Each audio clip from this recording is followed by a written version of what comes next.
hate Superman. What's there to like? Oh, I'm the biggest, strongest guy? Boring! Who wants to watch that shit? Nobody. And you know, the numbers don't lie. 1 out of 10! 1 out of 10! 1 out of 10! Does this remind you of someone you know? Have you heard this sentiment before? Maybe you can see yourself in this man, because he may be abrasive and loud and scary, but he might also be right. For years, Superman hasn't exactly been the world's favorite superhero. There's definitely been a Superman downturn in the last decade or so. If you were born after the year 2000, you probably didn't grow up with Superman being a big figure in pop culture. At least, not a compelling Superman. Your Superman is probably a little different than what most people want. Hell, your Superman might be an evil parody of the Man of Steel, meant to invert his personality and themes. For a long time now, it seemed like there were more evil Supermen than good ones. Because how do you write the strongest, nicest, awesomest guy in a way that makes him compelling? Well, thankfully, I think it's pretty safe to say that I think Superman might be back in a big way. He's leading the charge for a new slate of DC films, and his most recent flick is kind of good. It's not bad. So this winter, I'm going back and I'm watching every theatrical Superman release. You know the rules. If it came out in theaters and it's got Superman in a predominant role, then I'm watching it and I'm giving it a rating. So let's not waste any time. Let's go to where it all began. The movie that started it all. The iconic, the influential Superman and the Mole Men. That's right, Superman and the Mole Men is fucking old. Okay, really, I considered skipping this one, but after watching it, I kind of can't ignore it. In this story, a couple little goblin men crawl out of a hole and everybody's afraid of them. I mean, can you blame them? They're horrifying.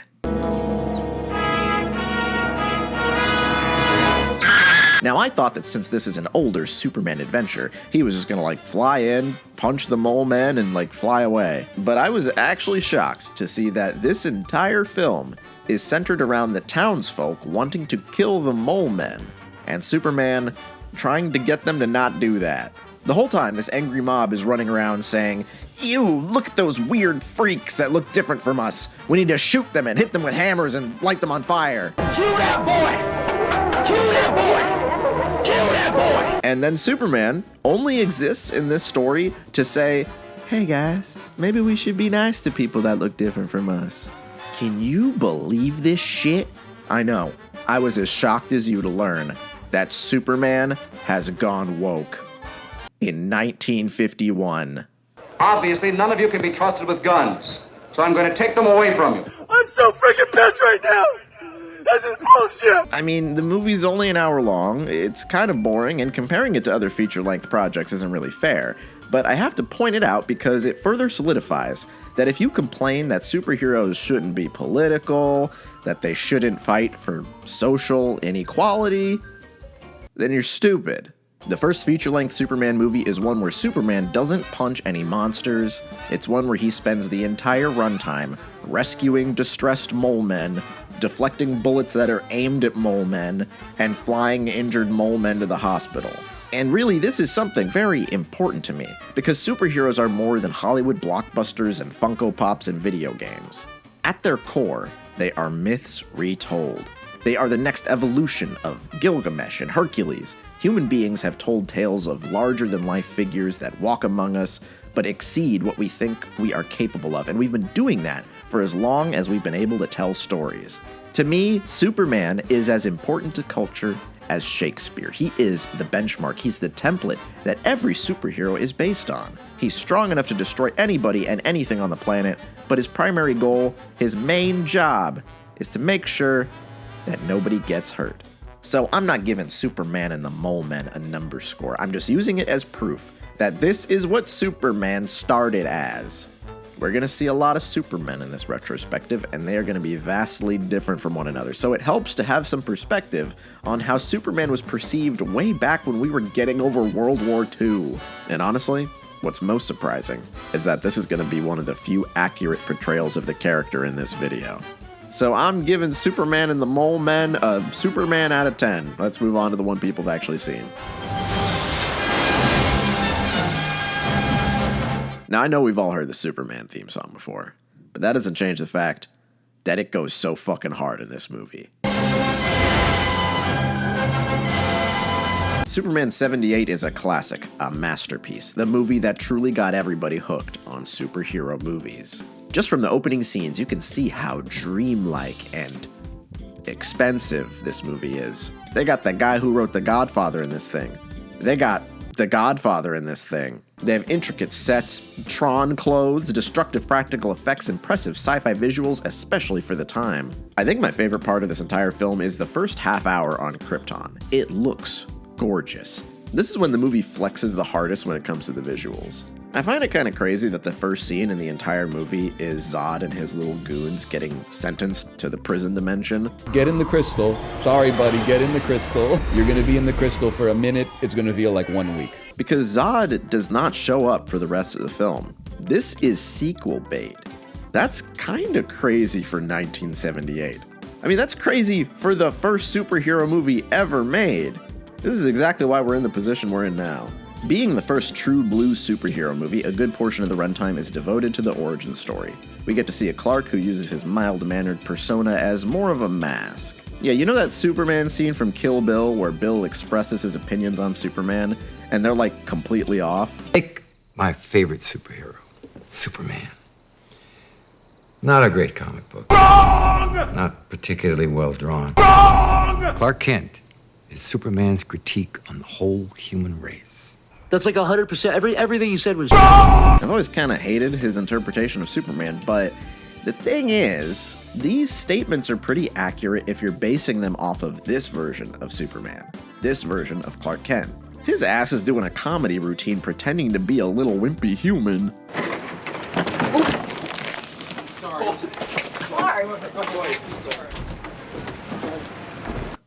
That's right, folks. They have no idea I'm Superman. But I do love Christopher Reeve's performance as Superman, even if I prefer when Clark isn't a bumbling nincompoop. I can't deny that he really nails making them seem like different people. The slight but noticeable changes in his voice and demeanor do a lot to convince you that this isn't just the glasses separating the two personas. I love the scene where he almost tells Lois his secret, the way he transforms with his body language and presence. There's something I have to tell you.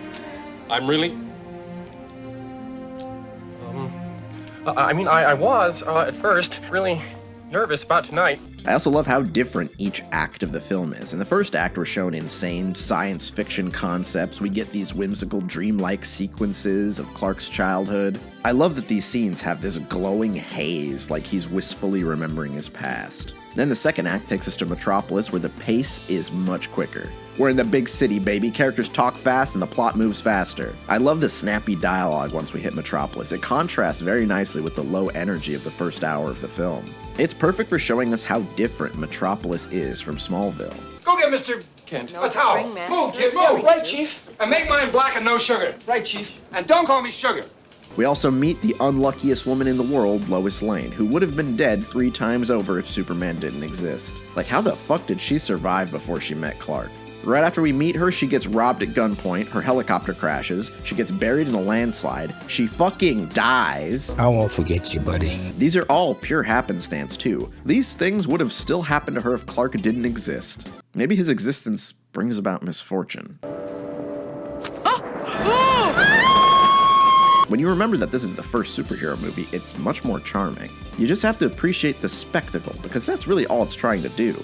It's trying to wow a 1978 audience, and it definitely does its job in that regard. Like, no, seeing Clark fly through the air at 2 miles per hour isn't really impressive to a modern audience. Not when we've seen him break the sound barrier. Why are you going so fucking fast, nigga? But when this is the first time you've seen Superman in all of his glory, it's way more inspiring. The way I see it is that this movie feels like a little kid is telling you about a Superman story they made up.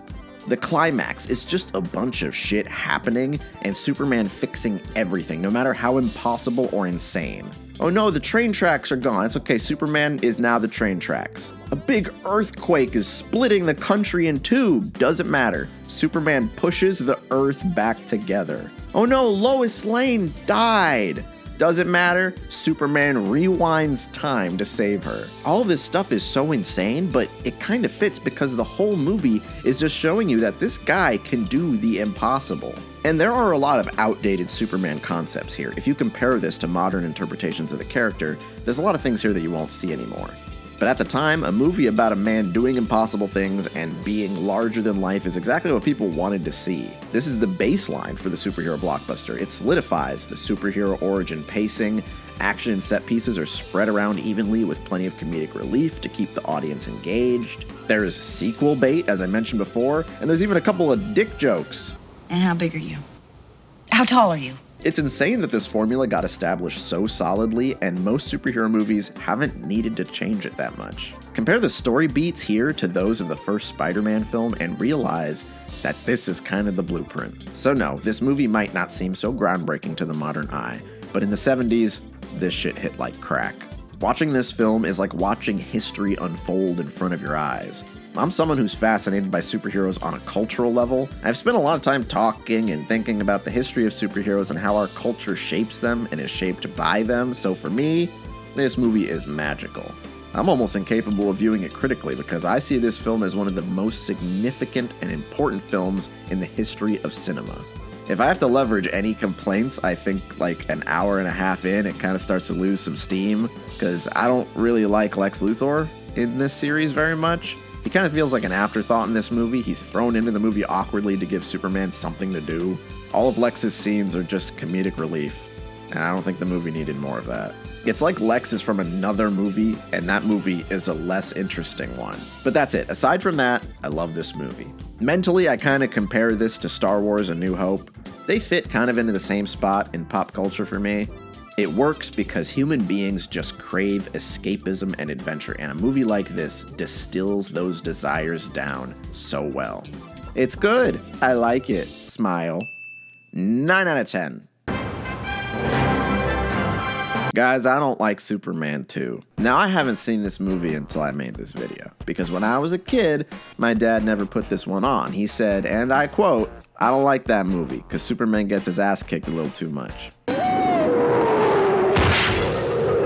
Okay, Dad, honestly, that's a fair point. Superman 2 kind of gets everything wrong for me. Again, if we're comparing it to Star Wars, which was the other big cultural milestone at the time, A New Hope starts things off very pulpy, with swashbuckling action. And then Empire takes things and makes them more serious. The stakes are more dire, the story tests the characters more, and it leaves them as changed people by the end. The movie kind of grows up with the audience while keeping the elements that made the first one work so well. Here, it feels like Superman 2 took things in the wrong direction. The childlike whimsy is enhanced to the point where things are starting to feel a little bit goofy. There's an attempt at giving Superman something personal to overcome, but it's rushed and it doesn't make a lot of sense. The movie is just a little too dumb for me. Hey, never heard of parachutes? The film begins with an extensive 5-minute montage of the entire first film. Every scene, every big moment, even the small moments. It's kind of funny they thought people forgot what happened in the first one, considering it was the most popular and profitable thing since bottled water. Honestly, they should throw one of these in front of that new Avengers movie. I don't remember anything about Eternals. Christopher Reeve is still portraying Clark as a guy who thinks his own jokes are hilarious. This guy loves looking at the audience and giving us a wry smirk. I don't even hate this take on the character, I still think it's charming. Is that Bill Cosby? This movie begins with Superman stopping terrorists from blowing up Paris with a hydrogen bomb. That's kind of where I first started to notice that this is kind of childish. Terrorists having a hydrogen bomb is so fucking outrageous, and the movie's like, oh, well, anybody can make a bomb nowadays. Hydrogen bomb? Are you sure? How can we be sure? Today it's possible for anyone to make a bomb if you have the proper equipment. I mean, not really. Also, to show us that nothing really has changed, Lois is here almost getting herself killed. Superman saves Lois from the terrorists and he throws the bomb into space, but it just so happens that the crystal prison holding Zod and his pals is also passing by at that exact moment. See, this is where the childlike whimsy that I kind of appreciated in the last movie started to push it for me. The Zod in this film seems way more generically evil as far as supervillains go. Him and his goons are kind of just going around trolling people. They're just doing little pranks. I never thought I'd say this, but I think I kind of like Man of Steel's Zod a little better. Okay, I checked. That is Bill Cosby. What the fuck? Also, Lex is back, balder and goofier than ever. His scenes are really just comic book villain Three Stooges skits. And for me, as someone who doesn't really love Lex in the first movie, I was very disappointed to find out that he has a much bigger role in this one. Overall, this film just lays the comedy on way too thick. The visuals aren't as impressive either, since we have way less science fiction elements, and that is a big downside for me because the first movie looks amazing. We're mostly focused on Clark solving problems on Earth and flirting with Lois, who's doing her best to try and figure out why Clark reminds her so much of Superman. Clark is not around as usual. Pulitzer Award-winning reporter here. Don't worry, girl, I'm sure you'll figure it out. You see, Lois is kind of a dumbass in this movie, and I love her in the first one. In that film, Margot Kidder gave a perfect performance as this sassy reporter who pokes fun at everybody. I really like that the only thing that gets her to notice Clark for the first time was the fact that he actually teases her back. Well, of course not, Lois. I mean, why would anyone want to make a total stranger look like a fool? She has so many good lines in that film. Easy, miss. I've got you. You've got me. Who's got you? But here, she loses all of her brain cells. All she can think about is how much she loves Superman, how hot Superman is. She really has no time to be her own character. Bye. Superman, it's me. Lois. It's me. It's Lois. Lois Lane. Pathetic. After she spends half the movie deducing that Clark is indeed Superman, they're finally free to go on dates and cook dinner and commit the sin of premarital sex. But meanwhile, Zod and the gang are going around and doing more pranks and using their non-canonical superpowers. Penis Annihilation Beam!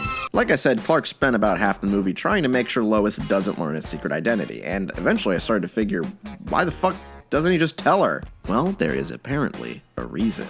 You see, in this story, Superman's mom told him that if he wants to date anybody who knows his identity, he has to go inside the magic crystal that makes him into a normal guy, because he's not allowed to be Superman and have a girlfriend. That's kind of stupid, but he fucking does it. You're gonna be in the crystal for a minute, it's gonna feel like 1 week. Halfway into the movie, Superman turns his powers off. Clark, we flew here, how the fuck do we get home now? And yeah, this superhero no more storyline has been done countless times, and if done well, it can be very compelling. But you kinda have to give the superhero a really good reason for retiring. Obviously, I think one of the best examples of this is in Spider-Man 2. And that's because Peter retiring doesn't come out of nowhere. This decision is motivated by the fact that the entire narrative has been testing Peter. It's been showing him that he cannot do both at the same time. And he stays a normal guy for a good while. But in this film, it doesn't work for me. Superman's mom telling him that he's not allowed to have a girlfriend is dumb as fuck. And showing Superman as a regular guy has the potential for being interesting. Him getting his ass kicked for the first time is one of the better scenes in the film. But then, immediately after he is tested for being a normal human, he just decides to go back to being Superman. I'm not kidding, he lasted like 1 day and then he went back to being Superman. Even if I thought this was an interesting turn for the character, it's not like it lasts very long. He can just turn his powers on and off whenever he chooses. And this is kind of where the movie being written for babies takes it a little too far for me. Because if I stop and I think about these plot elements for like more than 2 seconds, I stop liking the movie. After this, the rest of the film is kind of just mindless action. I mean, if you wanted Superman to fight people for half a movie, then you do get that in this one. My problem is, mindless action hits a lot better when it's mindless action from an era that I'm used to. Hold him! Wow, home run. I had a lot of fun seeing Superman perform all those crazy feats in the previous film because by today's standards, that's not really something I get to see in a superhero movie that often. It is kind of a novel idea for the entire climax of a superhero film to be that superhero just saving the world.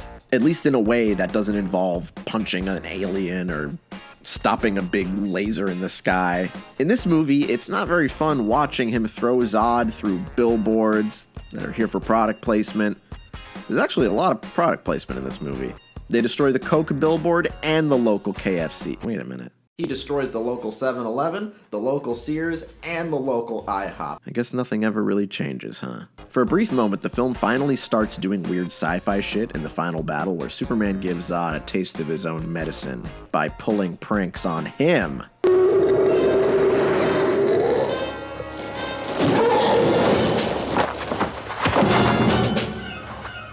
What was that? Yeah, take that, you jerk. That was a minor inconvenience. And I think it's very funny that me and the rest of the world complained about Superman killing Zod in Man of Steel, but he kind of does the same thing here. And of course, the end of this film keeps the tradition of Superman using a horrifying new power that he doesn't have in the comics. Instead of reversing time, in this one he uses his mind control powers to delete Lois's memory of the events of the film. He then gets revenge on the normal guy who beat him up at the bar, and I'm realizing a lot of things I criticized in Man of Steel are actually present here. I gotta admit, Zach, I didn't realize you were actually making a faithful adaptation of Superman 2. And Superman is kind of an asshole by the end of this film. Damn, dude, I bet a lot of guys wish they could have a one-night stand and then wipe the girl's memory. That's a little evil. Now, I have a lot of problems with this film, and I know a lot of people are gonna say, Marky, don't you know all of these issues are fixed in the Donner cut? Now, yes, this version of the movie that I'm watching is not the one that was originally filmed and intended to be shown to audiences. You see, Richard Donner, the guy who made the first movie, originally signed on to make this one, and he shot a film that was more tonally consistent with the first one. But there were disputes and conflicts, yada yada, we've all been there before. Another director comes in, reshoots a bunch of shit, and created the film that we are watching today. A much sillier film than what was originally intended. But in 2006, to coincide with the release of Superman Returns, a recut version of Superman 2 was released with the old footage and a lot of the plot restored. And yeah, I watched it. It's fine. It does remove a lot of the goofiness. Like, Superman doesn't throw his fucking logo at a guy. Lois is way less of an idiot. In fact, the movie just opens with her figuring out that Clark is Superman. So that's already a plus. She's not a fucking moron in this one. I also do like that some of the weird plot elements that I had issue with are fixed in this movie. The prison holding Zod isn't broken by petty criminal nuclear bombs. It's just broken by the missile that Superman threw into space in the first movie. But really, the story is exactly the same. Superman still has to lose his powers for half a day because his parents told him to. I still just don't get this. What, did his parents write the fucking Superman rulebook? And one notable change is that Superman doesn't wipe Lois's memory at the end. Instead, he just rewinds time. Honestly, I don't even think you needed to do this. You beat the bad guys. You saved the day. Like, this is more confusing from a writing perspective. Like, can you do this whenever you want? Is Zod still gonna show up? He's in the crystal floating around in space. What's even weirder is that at the end of the movie, after he rewinds time, he goes out of his way to still beat up the guy that beat him up when he was a normal person. But in this timeline, that guy didn't do anything wrong to you. You just showed up and beat the shit out of him for no reason. This just doesn't make any sense. It's more confusing than anything. Like, yes, I do think the Donner cut is more consistent in tone when compared to the first Superman film, but there are also things they just didn't have footage for. There's big gaps in the continuity, and the story kind of feels incomplete. There are leaps in logic that are only filled in if you've seen the original cut. It's not really a movie that can exist on its own. So you either have the original theatrical cut, which was a fully finished movie, but it feels like it was made for stupid babies, or you have the Donner cut, which treats the characters with more respect, but I feel like 30% of the movie is missing. So I don't know. I think my verdict is that Superman 1 is better. I don't like either versions of this movie very much. So I think I'd give the theatrical cut a 6, and if the Donner cut was actually finished, it might get a 7, but it isn't, so it's also a 6. But we are not done, because we have 2 more Christopher Reeve Superman movies that I've never seen, and I can only hope that things get better. This will be the last Superman that I'll be doing, but we're doing you a favor, quitting before the quality goes down.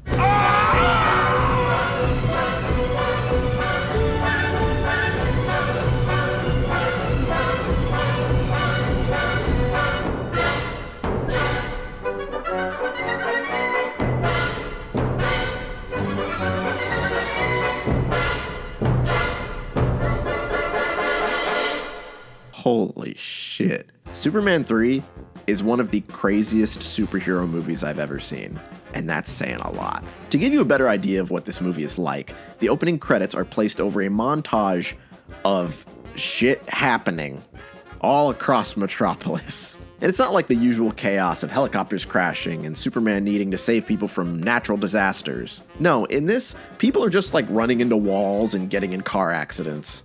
I thought this was going to have something to do with the plot. I thought this would tie into Superman's existence. But no, this is just a little vignette for us to laugh at while we're watching the opening credits. Now, yeah, I may have been harsh on Superman 2, but people at the time did love it. But for some reason, I guess the studio figured that Superman, dealing with Superman-esque problems, got a little too stale a little too quickly. So they decided, fuck it, let's make a slapstick comedy with an entirely new cast of characters. In this movie, Superman goes on vacation, and since he wiped Lois's memory in the last movie, he can now get a younger, hotter girlfriend. Hey, those are his words, not mine. I think Christopher felt that I was too old to be romantic with him this time. You can't have a movie without some kind of sexual possibility going on. Bro, you can't be saying stuff like this, or something's gonna happen to you. Meanwhile, we have the B-plot, where comedian Richard Pryor is a down-on-his-luck type of guy who gets roped into an evil businessman's scheme to sell more coffee. But Superman interferes with this evil coffee monopoly, and now, this evil businessman wants to kill him with a supercomputer. Now, I criticized the last movie for being a little too goofy for my tastes, and in comparison, this film is like getting a stomachache from eating too much ice cream. When Superman isn't showing off to impress the MILFs, this movie likes to utilize more slapstick than the human brain can tolerate. This goes beyond childlike whimsy. This is now Looney Tunes. Characters could be having a normal conversation, and then that conversation will be interrupted by something absurd happening. This conversation between these characters is getting kind of boring. All right, Richard Pryor, it's time to die.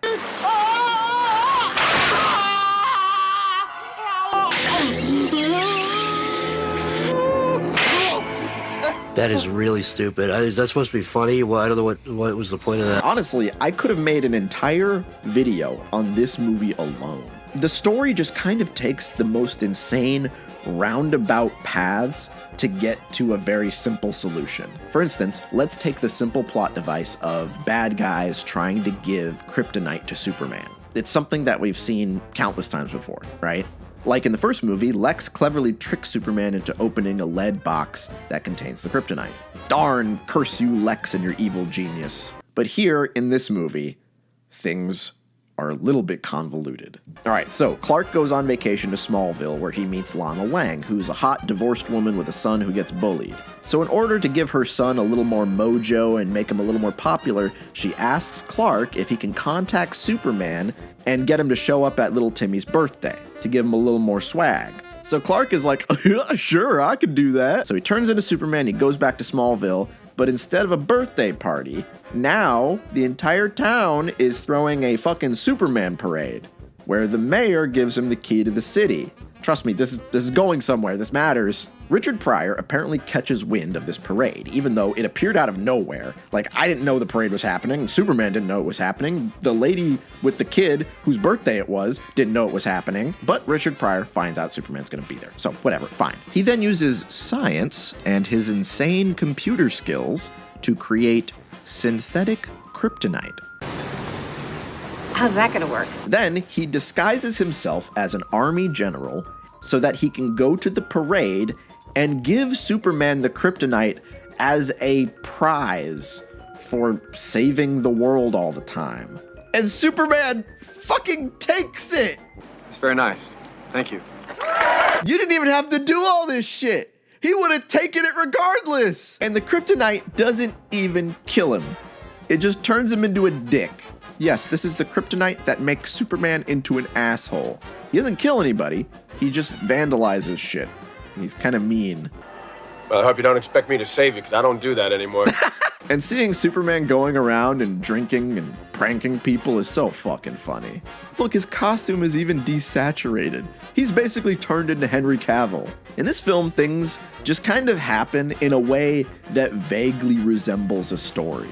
This movie begins with Richard Pryor begging for his unemployment check, and then it devolves to the point where we have Superman splitting his soul in two and choking himself out in a junkyard.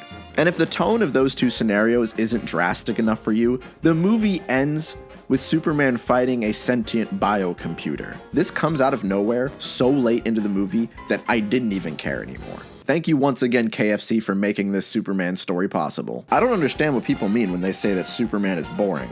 This movie is fucking hilarious. It's the dirty bubble! It's kind of crazy that you can compare this trilogy so easily to the Spider-Man trilogy. The first one is the origin story where the character meets their love interest. The second one is where the hero throws away their powers but returns to the superhero life to save the day. And then the third one is where shit goes completely off the rails, where the hero cheats on his girlfriend and turns evil. So I'm gonna put Superman 3 on my worst superhero movies tier list and give it a 2 out of 10. Yeah, unlike with Spider-Man, somehow they managed to make another one. And it might be the worst one so far. I don't know how the fuck they did it. After the third Superman movie was a failure, the film rights got sold to Cannon Films, a studio that was well known for making very interesting films.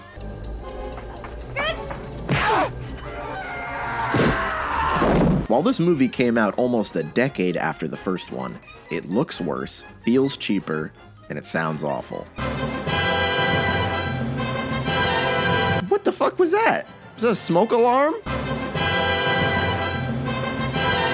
Can you give me some money, please? Stop fucking around! It's crazy to have a film series that just gets worse and worse with each installment. Now I'm gonna be nice for a second, and I'm gonna say one thing I do appreciate about these movies. Christopher Reeve. Even when these movies are stupid and dumb as shit and annoying to watch, he is still giving 200% effort. Even him pretending to be evil was entertaining. He never phones it in, even if he thinks the movie is dumb, because he did think these were dumb. He didn't want to make these sequels. So yeah, most of these movies are pretty bad, but I do like his performance in all of them. But the one thing I really don't like is his relationship with Lois. It's especially disappointing because I think their relationship is actually really good in the first movie, and then now it's like they can't fucking stand each other. They behave more like siblings than anything. I really can't stand that. Her strongest role was in the first one, and since then, she's just kind of had a steady decline. And here, there's another woman competing with her for the spotlight. And I just don't like seeing Superman flirting with other women. It's like watching a man cheat on his wife. Get away from her! In this film, it's clear they wanted to try to go back to basics after the third movie was criticized for being too goofy. To be fair, I can't really say this one is too goofy. But the alternative is that it's just really boring instead. It's more comprehensible when compared to the crackhead energy of Superman 3, but it kind of comes across as like the most basic, average Superman story ever told. Clark dicks around a little bit, saves some people, and then Lex shows up and devises a new threat for him, and then he fights that new threat, and that's it, the movie's over. It's only 90 minutes long. It's a full hour shorter than the other Superman films up to this point, and it has no time to waste on Clark having any introspection or dealing with any emotional conflict. Every character here is kind of just the base versions of themselves. In an effort to make a movie that doesn't upset anybody, they made a movie that doesn't do anything. And it ends with a fight that I can only describe as a wrestling match. Actually, I think the average wrestling match is better than this.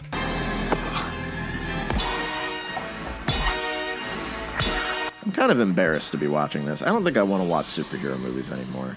The threat in this film is Nuclear Man, a Superman clone created by Lex, whose main power is that he has sickening acrylic nails.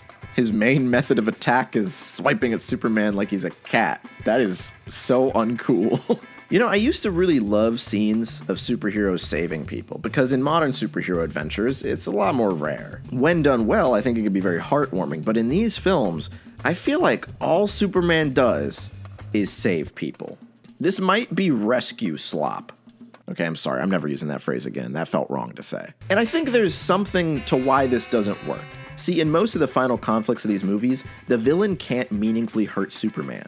So instead, they just resort to killing civilians so they can hurt Superman's feelings or something. And like, I know Superman isn't gonna mess up. I know these civilians aren't gonna get fucking obliterated. So it fails at adding tension. It feels a little formulaic. In all these films, whenever the screenwriter doesn't want us to get bored, they just have Superman save somebody. It gets to the point where this is just by the books standard Superman shit. He doesn't do anything different or interesting. And this take on Superman just isn't a great example of the character. While Christopher Reeves' performance is good, Superman himself is kind of an asshole. After the first film, he's just so full of himself. He's selfish, weirdly horny, and he makes the wrong decisions constantly. And worst of all, he kind of treats women like shit. In this movie, instead of giving him a love interest to replace Lois Lane, they give him a new one alongside Lois Lane. He has 2 girlfriends. He goes on a double date with them as Clark and as Superman, and it just feels wrong. Like, apparently his dead alien parents told him he's not allowed to have a girlfriend if he's Superman, so he interprets that as, well, I'm allowed to have a girlfriend as Clark, and while I'm Superman, I can have a long-term booty call. Man, I don't think that's what your parents meant. You already have a girlfriend? I do, yeah, but I wanted to. Early in the story, Clark reveals to Lois that he's Superman again. And for a second, I thought, okay, they're undoing that insane decision to wipe her memory. So I was fine with this. They go on a little flight together in a way that's kind of framed worse than the first time. And then right after, he's like, well, that was fun. Time to wipe your memory again. Like, what? What was the fucking point of this? He just flew around, kissed her because he was bored and stressed out and he needed a pick-me-up.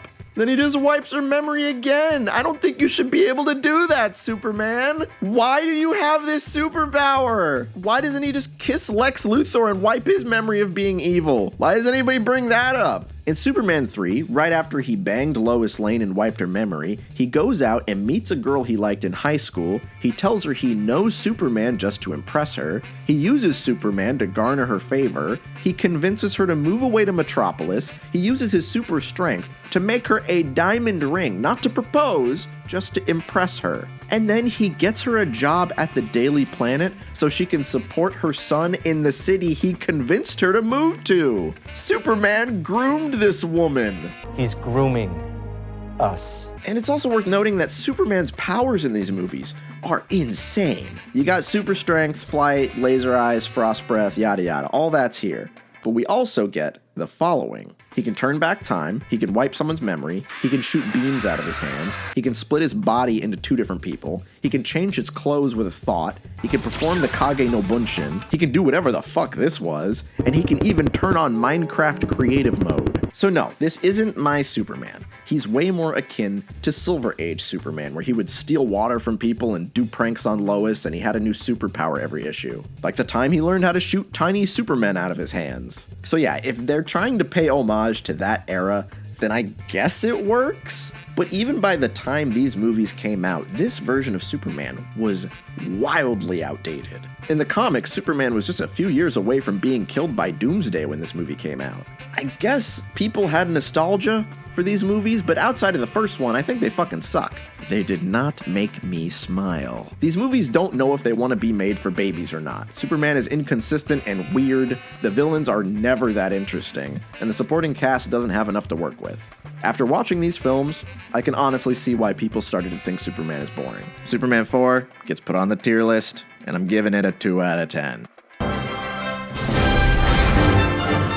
Superman 4 was so bad that Superman movies got put on ice for 20 years. But in 2006, we got Superman Returns. And shockingly, it's not a reimagining. It's not a new take on the character. It's a sequel to Superman 2. X-Men director and overall scumbag Bryan Singer helms this film, which I can only refer to as Christopher Reeve's Superman fan fiction. The Superman movies really have found new ways to surprise me.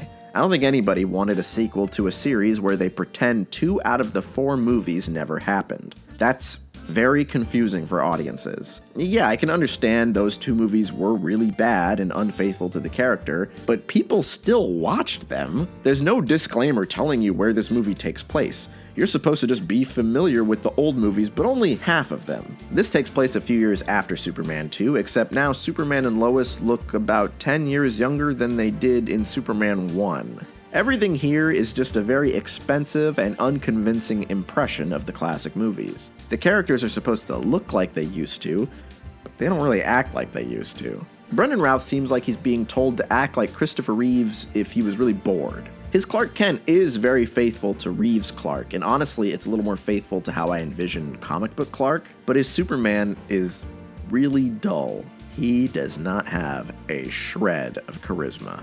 Kevin Spacey may look exactly like Gene Hackman, but he isn't exactly convincing as him. It's more like he's doing a bad impression. And it doesn't help that I fucking hate this version of the character. I love Lex Luthor in the comics. I think he is a very malleable character. He can be whatever the story needs him to be. So yes, he can work as a sleazy con man, but it feels like he never fits the vibe of these movies. He always feels out of place, and he never really feels properly connected to Superman. Like, Superman is usually doing his own thing, and Lex is just also there. But the worst take on an old character here is with Lois. Kate Bosworth doesn't look like Margot Kidder. She doesn't sound like her, and she doesn't act anything like her. When I saw the opening credits, I saw that Parker Posey is in this movie. You may remember her from when we watched the Blade movies a few years ago. And when I saw her name in the credits, I was like, oh, okay, yeah, she kind of looks like Margot Kidder. I guess you could make her Lois Oh, no, she's just Lex's girlfriend. Okay. That's fine, I guess. Kate Bosworth is nothing like Lois in the old movies. She's not sassy or quirky. She isn't constantly poking fun at anybody. She's very stern and serious. In the same way Batman Begins needed Katie Holmes to capture the CW audience, I think they thought Superman Returns needed Kate Bosworth to do the same thing, even if she doesn't fit the role whatsoever. And honestly, Batman Begins coming out a year before this definitely didn't do this movie any favors. Fun fact, this movie is also why X-Men 3 turned out to be a disaster. You ever wonder why Cyclops gets killed off so unceremoniously in that movie? It's because he wanted to be in this one instead. I mean, can you blame him? Who would want to play Cyclops when you could be the iconic Superman character?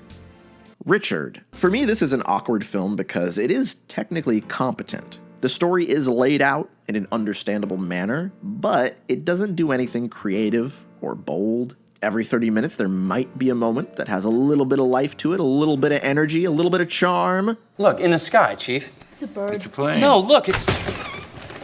You wanted to see me? But then it goes back to being really boring. Oh no, Lex has kryptonite again. What are we gonna do? It's Superman content, but it's not very transformative Superman content. I guess Kevin Spacey does have that one funny line delivery. Superman will never... Wrong! Who yells? Now there is one plot twist here that's trying to do something a little daring for the character, but it's more disturbing than anything. In the continuity of this film, Superman had sex with Lois, wiped her memory, and flew away to space for 5 years. Now while he's gone, Lois starts dating Cyclops and she gives birth to a baby.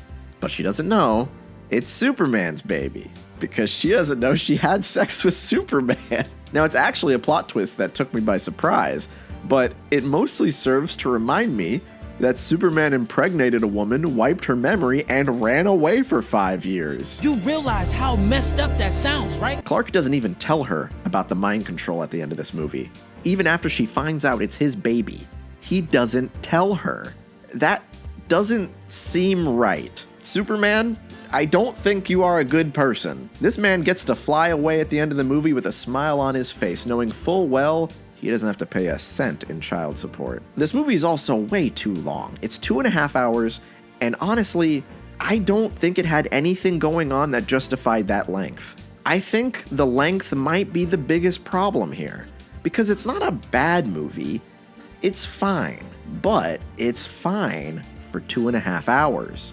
At about 2 hours into a fine movie, you start to wish you were watching something that was more than fine. Superman doesn't have anybody to fight in this one. He doesn't punch anybody, which isn't something that you need for a Superman movie to be interesting. I mean, just look at Superman 78. But I do think for a modern superhero movie, you do feel the absence of action when the movie is 2.5 goddamn hours long. I do like a few of the scenes where he saves people. In a movie where that's all he does, I would fucking hope I'd like some of it. The plane scene is pretty cool. It's a good first scene for the character. The moment where he pulls the boat with Lois and her family out of the ocean is also pretty cool. I like that one. I also do like the ending sequence where he's poisoned by kryptonite, but he kind of thugs it out and saves the day anyway. And it leads into a nice little sequence where he's at the hospital and they can't really operate on him because he's Superman. There are good moments in this movie, but they're sprinkled very far apart from one another. Like, if I was brought on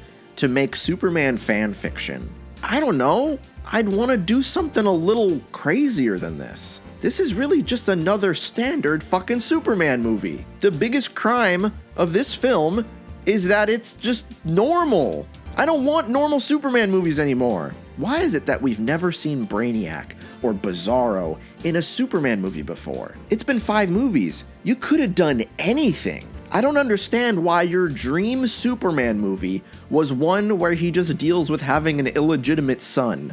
Like, that's fine, but you could have done something cooler. Anyway, I need to put Donner Superman down for good. I'm over it. No more. Out of 5 movies, 1 is good.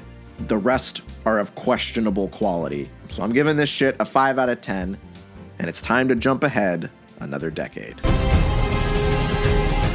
Now, I've already reviewed Man of Steel and Batman v Superman years ago, and for this video I considered skipping them entirely, but after watching the Reeves Superman films, I think my opinion on Man of Steel has improved.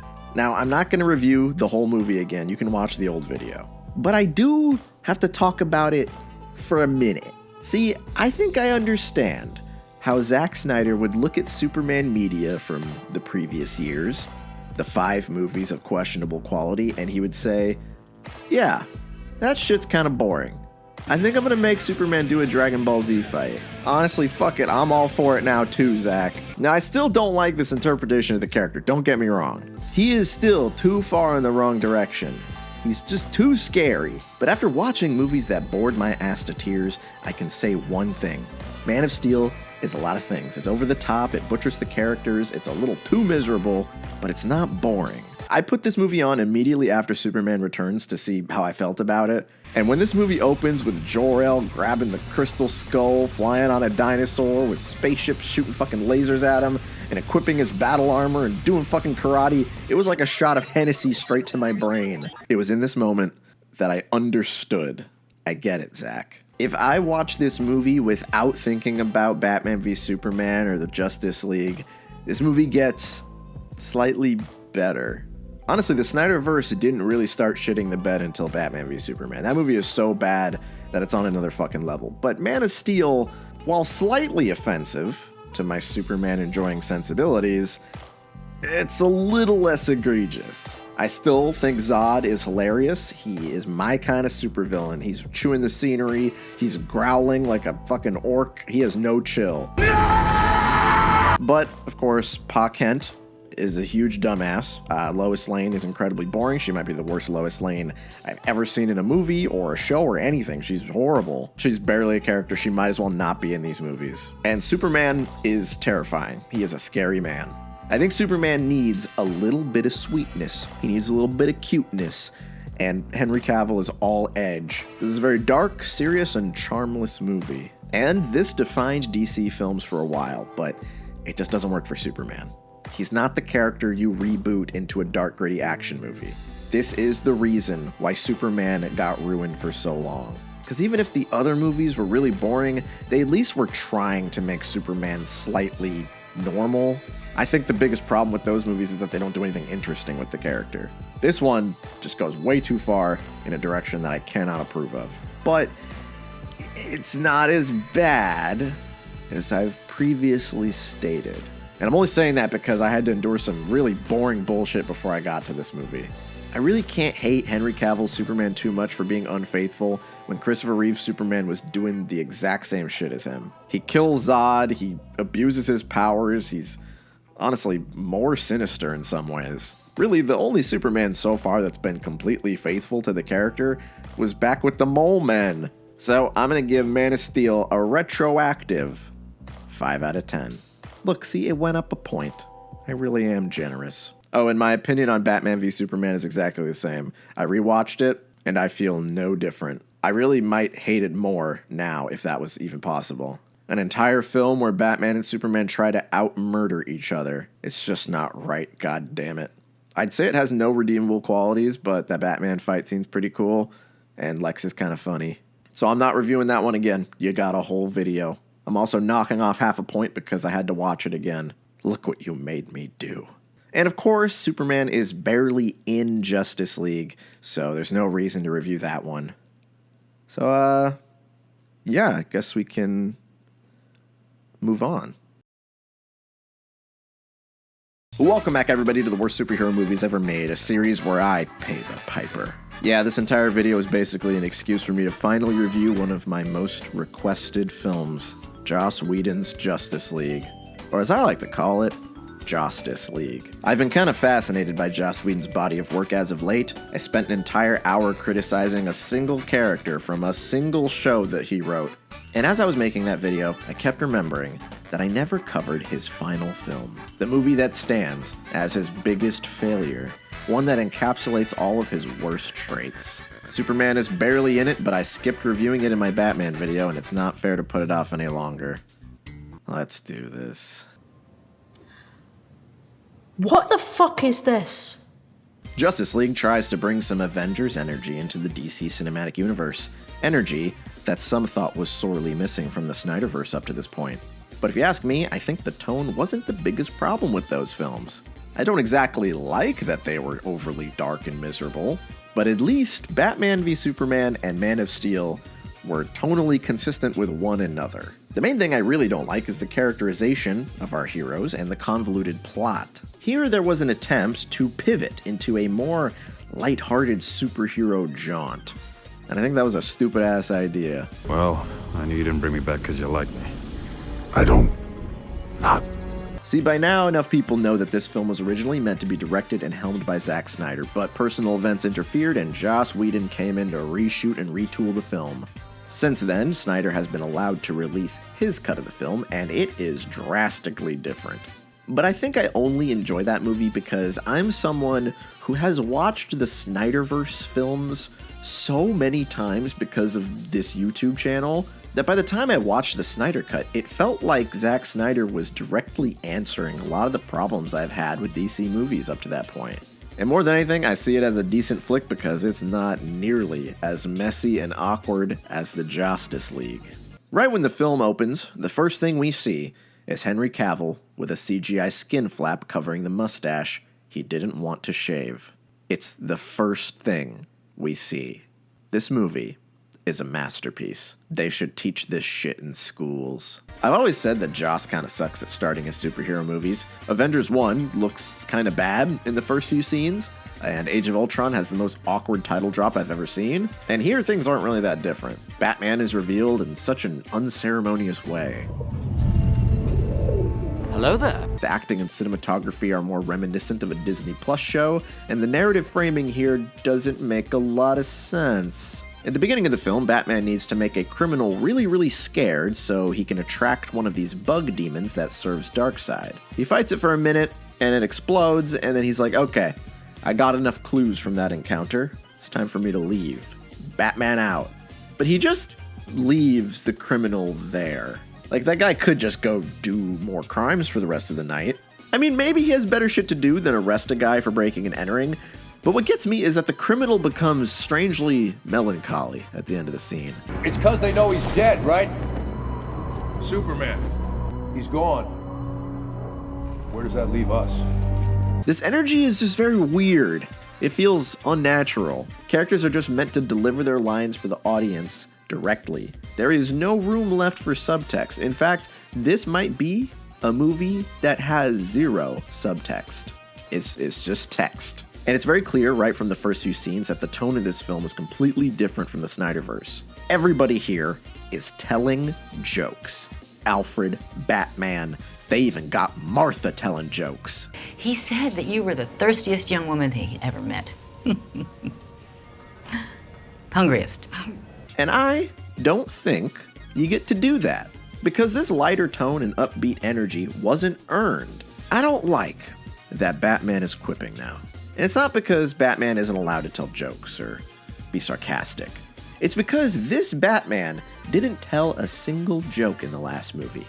He was too busy killing people. Bruce thinks he's so fucking funny in this film. What are your superpowers again? I'm rich. There's also something that Zack Snyder's Justice League did completely differently.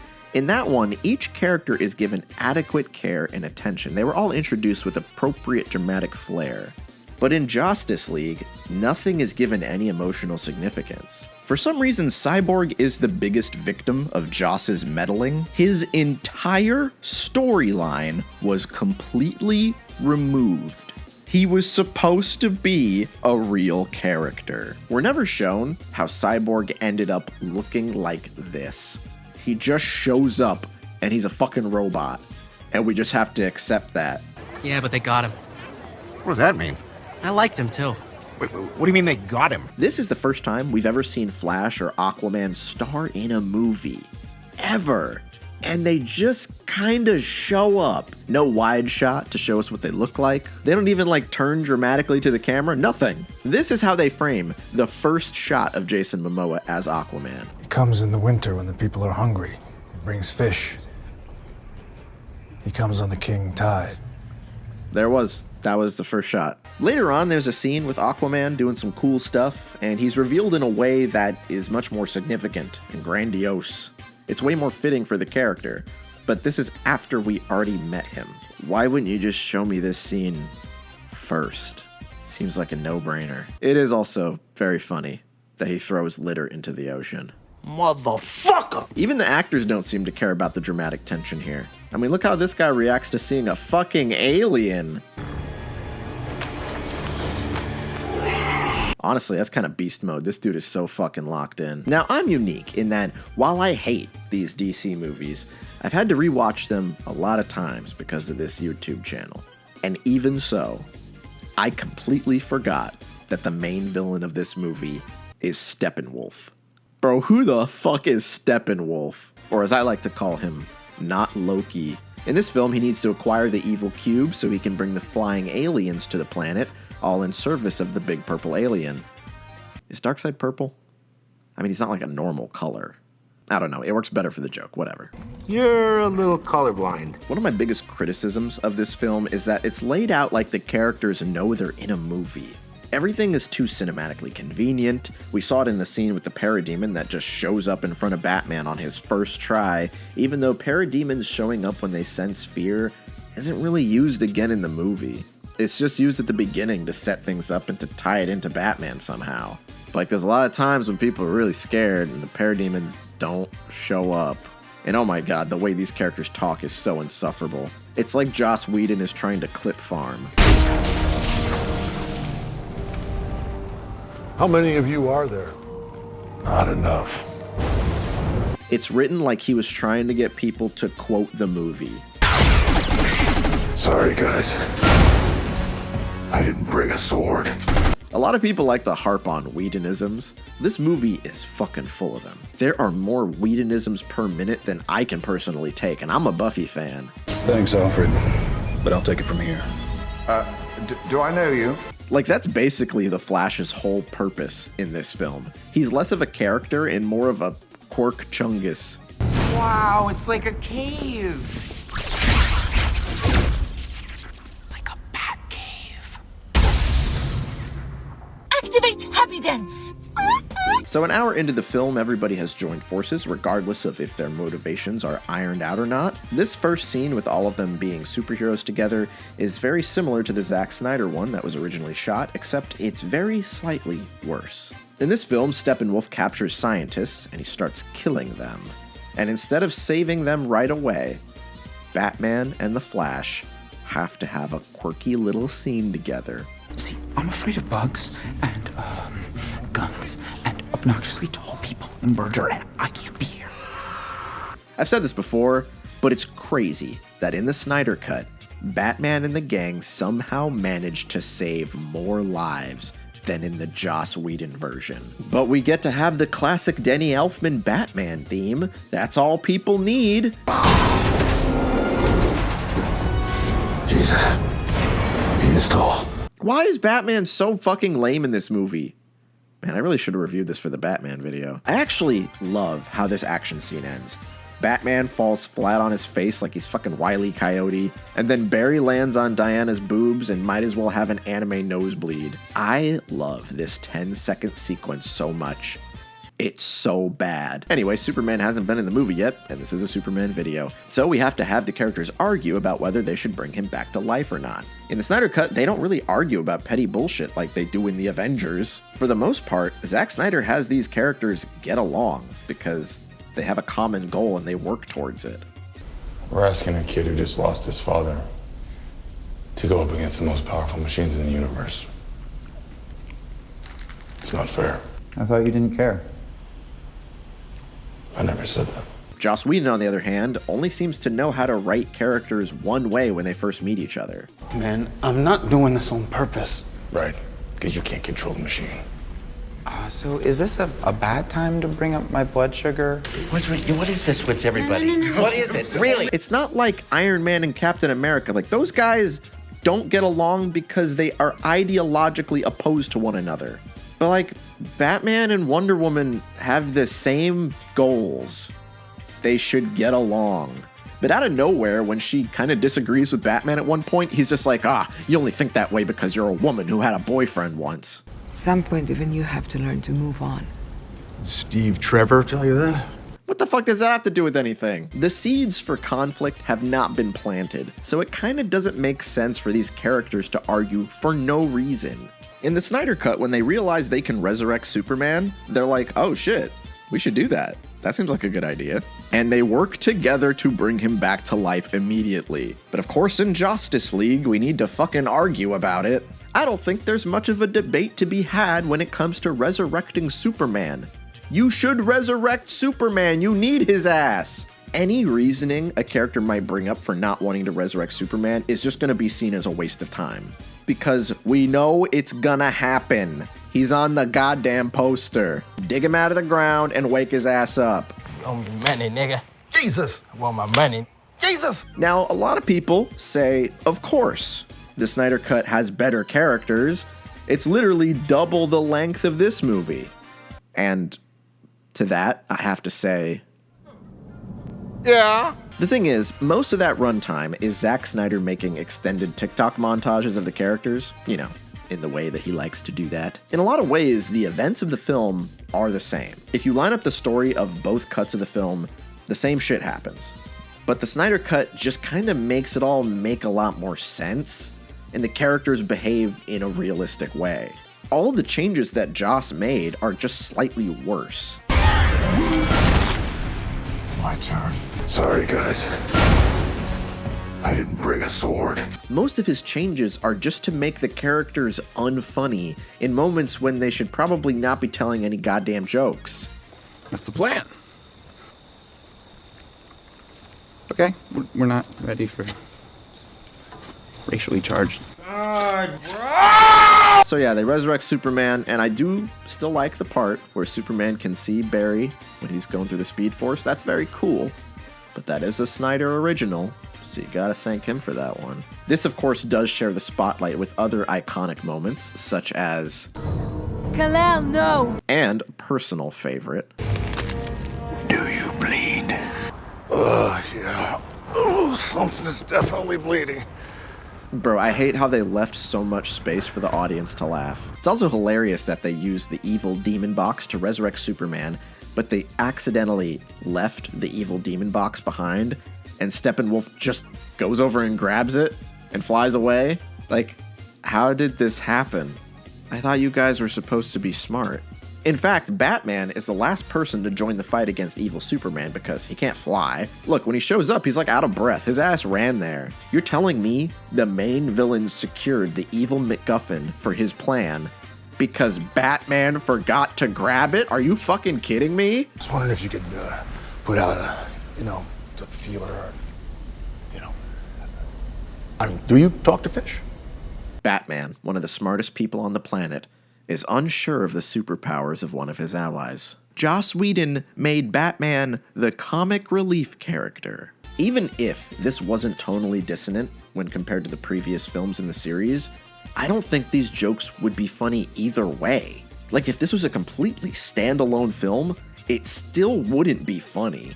Oof. You're gorgeous and fierce and strong and I do not say this lightly, but this script feels AI generated. There's not a single joke here that lands for me. I did not laugh with the movie a single time. I did laugh at the movie quite a bit though. Ride ain't over yet. My man. Superman coming back to life and joining the battle at the end is given just as little emotional weight as you'd come to expect in this movie. I do love that Batman looks like he's gonna cry. He wants him so bad. And we can't even have the heroes defeat the villain themselves. This action scene is so neutered because we can't have them being too brutal and too mean. The last movie got made fun of, and we don't want to get made fun of again. Instead, they kill off Steppenwolf in the same way that Scar dies in The Lion King. Oh yeah, the parademons are attracted to fear. In 2 scenes. This Russian family was probably scared shitless when the parademons showed up, but the demons don't attack them until the end. But Steppenwolf felt a momentary shred of doubt because Wonder Woman broke his cool axe, and then the demons just jump his ass immediately. That seems like bullshit to me. Oh well, we gotta make room for more jokes! Man, my toes hurt. I don't even understand the physics of how my toes hurt.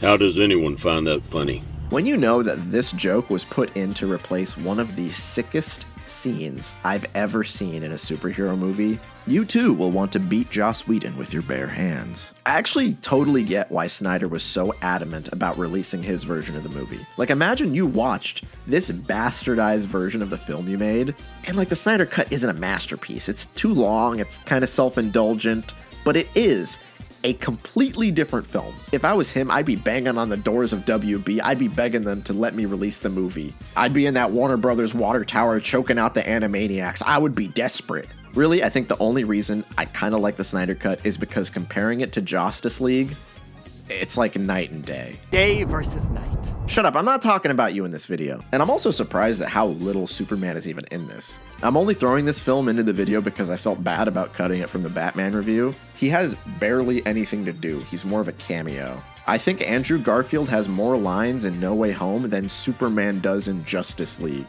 The Snyder Cut is strangely a better Superman movie than this one. He has way more scenes to show his reaction to coming back to life. Joss, for some reason, thought it was more important to try and force chemistry between him and Lois that didn't exist before. And Superman in the Snyder Cut has a lot more aura. When he shows up to fight Steppenwolf, it's actually kind of hard. I mean, it makes sense that this man's entire filmography is just hype moments and aura, as opposed to weird jokes and a creepy CGI upper lip. I don't understand how they thought this was okay. Do you understand what I mean when I say this movie feels AI generated? Look at this man's face! Joss Whedon just has Superman show up so that he can save people. I'm sick of Superman fucking saving people, alright? Let him fight the fucking bad guy. He shows up, strikes a pose in front of Steppenwolf, and then he's like, oh, civilians need my help. I have to fly away and save them so the audience doesn't make fun of me for not saving anybody in this movie. See, I saved a whole building full of people. You can't make fun of me in this movie.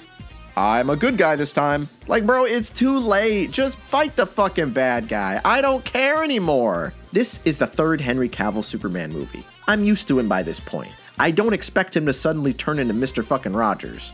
Snyder specifically placed this final battle in an abandoned city so he could just have the superheroes fight the bad guys. That's fine for me. But for some reason, Joss Whedon had to throw civilians in there so that the superheroes have somebody to save. This is it. Finally, I found true rescue slop. Joss Whedon tried to take these characters and turn them into something that contradicts how they acted for 2 movies, and it just doesn't work. The movie starts and ends with Superman, but Superman isn't really a character here. The movie starts with him thinking about how much he loves Lois Lane, even though he's never given that much of a fuck about her. And then it ends with a heroic shot of him going off to save the city. The film ends with a shot of the character that has like 20 minutes of screen time. What a dry fart of an ending. So yeah, Zack Snyder might not understand Superman, but I don't think Joss Whedon does either. And this movie might not be funny on purpose, but it is really funny on accident. Booyah. So I'm gonna throw Justice League on the tier list and give it a 3 out of 10. You know what? I think I am Lex Luthor now. I fucking hate Superman. This is the world's greatest superhero, and he was what, in one good movie? He's been coasting off that one good movie for almost 50 years? He's a fraud. That's the only way to put it. How hard is it to make a Superman movie that's actually good? Oh, that actually seems pretty easy. Ladies and gentlemen, James Gunn's Superman is such a breath of fresh air after marathoning all these other movies. Oh my god, I am so appreciative of old Jimmy for making Superman a good character. James Gunn brings his own brand of weirdo energy to Superman to make a film that is designed to please the most people possible. It relies on the fact that audiences have been trained on how to watch a superhero movie for like a decade or so. He doesn't need to worry that people will think the kaijus or pocket dimensions or white skeletal ghouls are a little too weird for people. We're at the point where we can handle a little bit of ghoul action. At times, this movie's slightly grotesque, but without pushing it too far. The camera hits angles that would be considered unflattering or ugly, but it's in service of making things look more visually appealing. My favorite thing about the film is how the camera never stops moving in action scenes. It adds so much impact and it makes things feel really scrappy. And Superman does some downright disrespectful shit when he knows his opponent can take a hit. Like, bro, what are these moves? There's an argument to be made that the colors are too oversaturated, but I like how the movie looks, especially when compared to other superhero films. There's oranges and blues that are exaggerated so much, but like that's kind of the point. The colors that make Superman pop out are the ones that are pushed to the forefront. It creates a very distinct visual identity. Even if you think this movie's ugly, you can't deny that no other superhero movie looks like it. It's a very comic booky setting that doesn't take itself too seriously, but also doesn't play things too silly. The tone here is so genuine that when one guy gets killed, it feels impactful and emotional. Contrast this with the Snyderverse where so many people die that you don't even give a shit after a while. So yes, if the movie tells me the whole city was evacuated and Superman saved everyone, then I believe them. This is a world where winged women swing maces at giant lizards. My suspension of disbelief does cover the city being evacuated. And it also goes without saying that the characters are really what makes this movie work. David Corenswet is Superman. There's just simply no contest. This is not only the best performance for the character, but it's the best characterization for him. There is no character in this film as pure of heart as Clark. Nobody is this nice. Nobody is this trusting or bright-eyed. And I love that the intention is to give Superman a little bit of punk rock energy. And it's not in the way that you would think, just by how that statement sounds. On the surface, there's nothing punk rock about Superman. He isn't edgy, he isn't dark, he isn't very cool, but he's placed in a world where his personality and ideals are just not the norm. The message of the film is that kindness is so rare nowadays that it is considered counterculture. This is really the best way to modernize Superman. As much as I hate Henry Cavill's Superman, I think he did need to exist so that we could get this version of the character. We had to fuck him up so bad that we were left no choice but to get the real Superman afterwards. And we can appreciate him more because we just don't have a character like this in superhero films right now. I think if this exact same movie came out 15 years ago, it just wouldn't be as popular. It just fits the current times so well. The supporting cast are also really good here. This is the only movie where Jimmy Olsen gets anything to do. He's one of Superman's most important supporting characters, and he hasn't done anything in a single Superman movie until now. In the Snyderverse, he shows up for a second and he gets shot in the head immediately by terrorists. Jesus Christ. I'm so glad he gets to do funny things in this movie. Lois is also done just as well as Superman, and I love that even though we entered the story with them already being in a relationship, we still haven't seen her fall in love with him yet. Like the audience, she has to spend the entire film's runtime accepting him for who he is and loving him even though he's a big dork. The Clark and Lois romance is so critical to the Superman mythos, and this story modernizes it in a way that I think is really sweet and natural. I love that goofy-ass smile he makes when she admits she loves him at the end. This is what men truly want. Oh, and Lex Luthor is perfect. This is what I wanted this whole time. Lex has taken many forms over the years, and I think he is a character that can change with the times. Sometimes a scumbag petty crook is suitable for the story, and then maybe you need to turn him into Mark Zuckerberg. Maybe you need to make him a Reddit tech bro. But in a movie that's trying to establish the core Superman mythos, I think you need to play it straight. I think you need to make him an evil businessman who's a little racist. His monologue at the end is so good. It's one of my favorite moments in the whole movie. The dynamic between Superman and Lex is perfect here. But there's still some things that I'm not a big fan of here. The structure of the story is the main thing most people, myself included, tend to criticize. And no, I don't care that they made Superman's parents evil. Plenty of stories have done that before. I don't really care. It works. What I'm not the biggest fan of is that the story is just structured a little strangely. The film covers a week in the life of Superman, and some days in that week are simply more interesting than others. For the first few days, the story hasn't really picked up just yet. There's a lot happening, and most of the critical events happened off-screen before the movie begins. The opening credits put a point to tell us that Superman has only ever lost once in his life.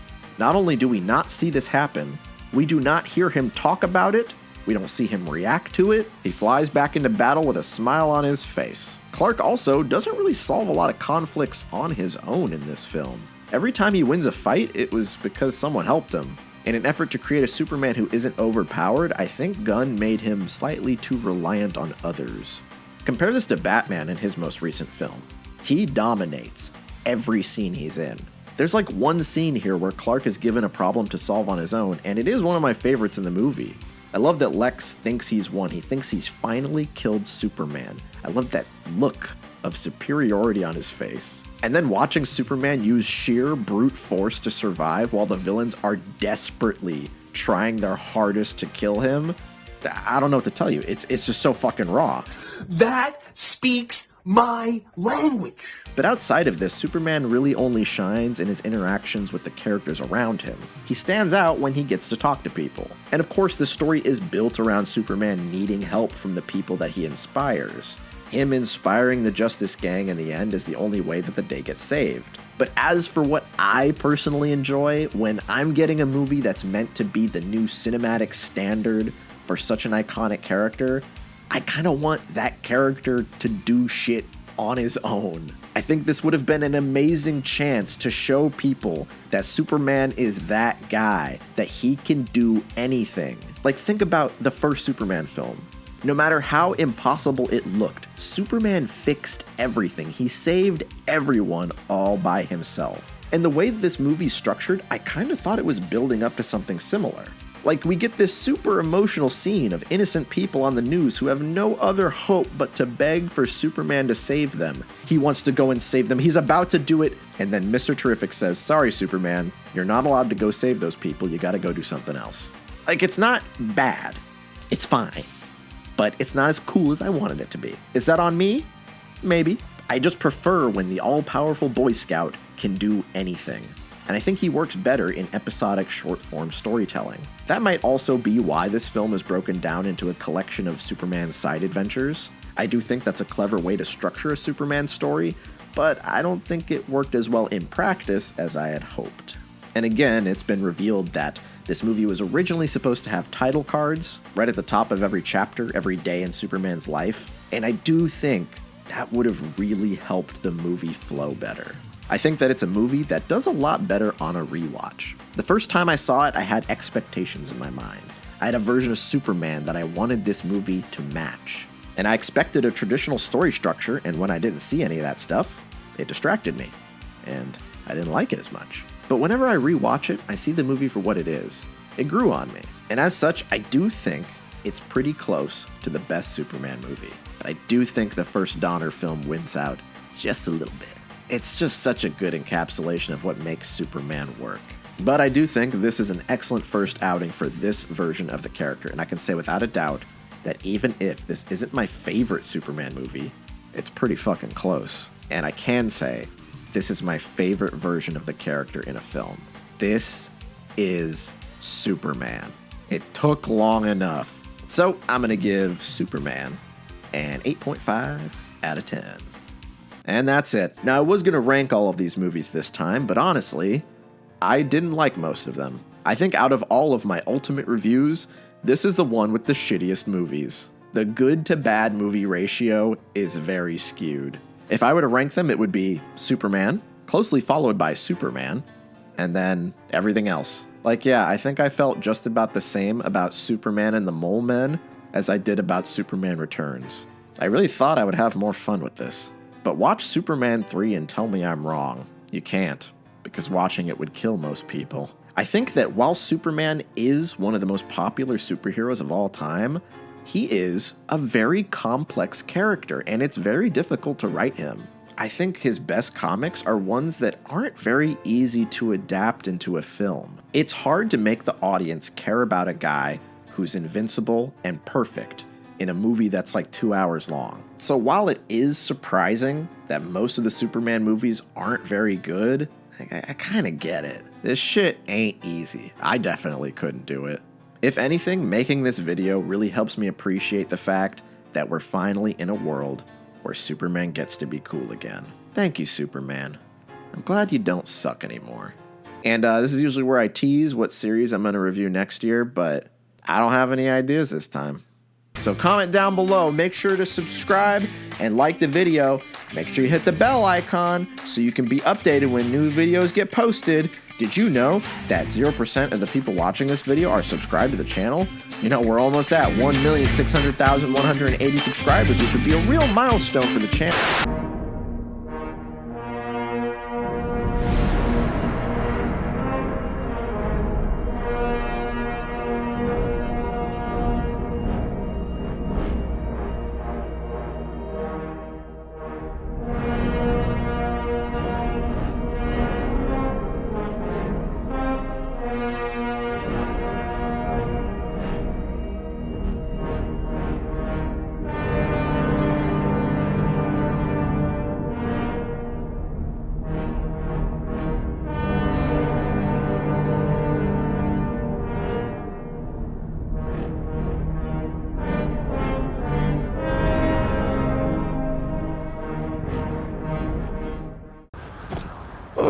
Yeah. Oh, something is definitely bleeding.